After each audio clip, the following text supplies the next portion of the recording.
searching pa youth magazine kani ndi Alex K sikuti ine ndi gay chifukwa ndi makala kupay uzandipeze cha May tsiku lina ndikuchila pa FB ndikuwerenga buku pa samba la Facebook nakumana ndikankazi katanisha ndinakapanga friend request ndipo kanandipanga confirm tumina mina nayamba kushila naye koma zomwe nazona mamani kanayamba kundilatila akuti sikashila ni mabobo ndi masoba malevo zake ndachina boshili ndi bakili kapena takalakili. I'm crazy, you know. I'm crazy, you know. I'm crazy, you know. Ndine wa Mengele.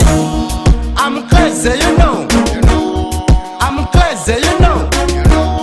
I'm crazy, you know. Ndine wa mitwetwe. I'm crazy, you know. I'm crazy, you know. I'm crazy, you know. Ndine wa Mengele. Anga nditani poti satani kale. Tanisha demu wa puloka akaunti. Koma pasafute sekulenyo akaunti. From Antonio to Laxegei. Piki yake so nditabaila ya nyatwa. Designated from all the way aluya. Kiyo yenela pa mafumu entertainment.